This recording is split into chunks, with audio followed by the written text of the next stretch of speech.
Salve, salve, salve, salve, rapaziada! Tudo certo com vocês? Como vocês estão? Espero que todos estejam bem. Minha rapaziada, como é bom ter um técnico, porra, confiável, né? Historicamente, o Atlético, ele é uma equipe que, cara, não passa essa confiança na escolha do técnico. E a escolha do Odair, até naquele momento de crise, saída do Barbieri, a gente olhando pro mercado e vendo um mercado meio nebuloso, a gente tinha muito mais certeza que o Atlético ia aprontar e fazer uma cagada na escolha do técnico do que contratar um cara com credibilidade, com moral. E o Atlético vai lá, faz um investimento maior do que costuma fazer na hora de contratar um técnico e busca o Odair Hellmann. E acho que esse detalhe do investimento é o primeiro ponto a ser levado em consideração. Porque durante muito tempo, o discurso do Petralha em relação a técnico era: técnico é só mais uma peça dentro do projeto Atlético. E se você pegar os últimos 2 anos, o Atlético pagou um salário acima da média pro Cuca, o Atlético pagou um salário acima da média pro Osório, o Atlético pagou um salário acima da média pro Odair. O Petralha, ele começa a perceber que técnico, beleza, você pode fazer apostas. Eu acho que o mercado brasileiro, ele é ruim o suficiente para algumas apostas fazerem sentido. Mas quando você tem um técnico que você confia, que você acredita, que te passa credibilidade, vale a pena investir. Vale a pena você botar uma grana num técnico que vai te trazer um retorno. Porque o técnico é a única peça que influencia outros 30 jogadores. Então, naturalmente, ele é um protagonista. Naturalmente, ele é uma peça acima da média. Naturalmente, ele é uma peça que esse investimento vai te trazer retorno. E é isso que a gente está vendo com o Odair Hellmann acontecendo. Um Odair com um aproveitamento de 70% nesse início de trabalho, tomara que se mantenha, mas vai muito além do aproveitamento. Vai como esse Atlético, ele saiu de um time que era até pouco competitivo, porque era extremamente desorganizado, para um time que flutua entre estratégias. Pô, desculpa, a gente não imaginava ver isso nessa temporada com o técnico. A gente tinha ali o Barbieri insistindo na mesma estratégia, insistindo na mesma estratégia, insistindo na mesma estratégia, independente do jogo e com muita dificuldade de mudar, com muita dificuldade de buscar uma alternativa. No próprio jogo contra o Remo, a gente tenta, pô, jogar mais por dentro, não consegue, aí bota Tevez e Léo Derek por fora, bota Léo Derek Esquivel pra jogar junto. O Odair vai tentando encontrar soluções. Aí nesse jogo, traz o Beleze pra titularidade, sabe? Aí, porra, sai o Alan, bota o Renan vai lá e faz um gol. Então, é um treinador que a última coisa que a gente pode falar que o Odair é acomodado.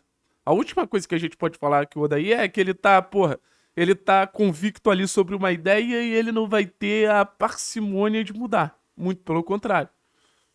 Essa convicção do Odair de se adaptar aos cenários dos jogos, eu acho que vai trazer um retorno muito grande pro Atlético ainda.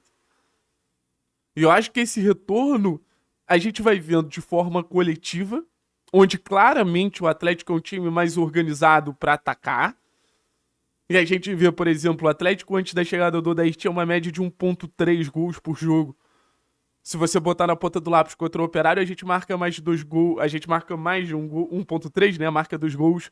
Contra o Remo, a gente marca 2 gols. Contra o Avaí, a gente marca 2 gols. Então a gente sobe também o nosso número de gols marcados em relação à média do campeonato que o Atlético tinha.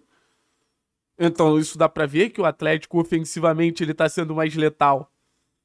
E a gente vê também outras maneiras do Atlético atacar. Quando precisa atacar em transição, como foi o primeiro gol contra o Avaí, sabe atacar em transição. Quando precisa atacar de forma mais posicional, como por exemplo foi os gols contra o Remo, sabe atacar também. E a gente vê um Atlético mais constante defensivamente também.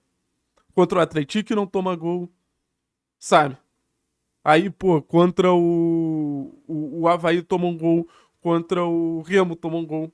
A média de gols sofridos pelo Atlético era 1,2, 1,3. Então o Atlético aumenta a média de gols feitos e diminui a média de gols sofridos. E eu acho que a gente consegue perceber uma defesa muito mais sincronizada.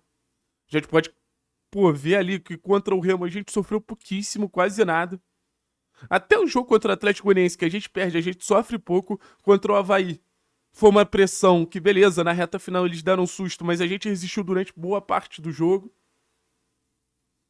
Então é um Atlético mais sólido, um Atlético mais competitivo, um Atlético que busca o que fazer dentro de uma ideia de jogo. Isso eu acho muito valioso, você ter um conceito, você ter uma ideia, você ter um cenário ali, e você jogar a partir dessa ideia. E agora, para enfrentar o Coritiba, o Odair, ele cria um ponto de interrogação na cabeça do treinador adversário, porque qual caminho a gente vai? A gente vai entrar com o Zapelli, a gente vai jogar com 2 pontas, a gente vai jogar com um meio mais preenchido, a gente vai com o Renan ou a gente vai com o Alan?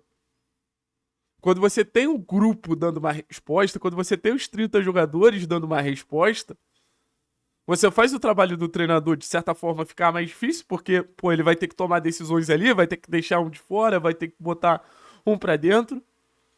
Mas o próximo adversário, ele fica ali com o cenário indefinido. E durante o próprio jogo, o Atlético ele pode ir mudando.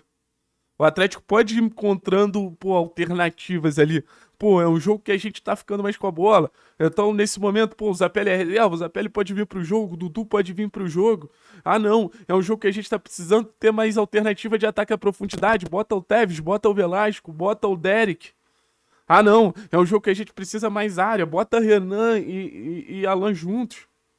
Então, a gente vai começando a mexer na nossa caixinha de ferramentas a partir de um operário, podemos dizer assim, que sabe mexer com essas ferramentas que é o Odair. Então a gente brinca de Odair Ball, de maionesizados, sei lá, mas não tem um perfil claro, uma ideia clara. Ele fala sobre isso na pergunta do Vicenzo na coletiva. Ele fala sobre essa capacidade de se adaptar, essa capacidade de dar liberdade aos jogadores. O Luiz Fernando, em algum momento tá na esquerda, em outro momento tá na direita. O João, em algum momento tá mais alto, em outro momento tá mais baixo. O Juliano também.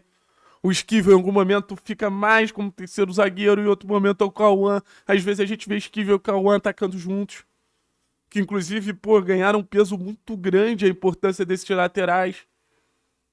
Então o Atlético tá longe de ser aquele time engessado que buscava fazer o triângulozinho pro triângulozinho dar uma resposta. Não, não, zero.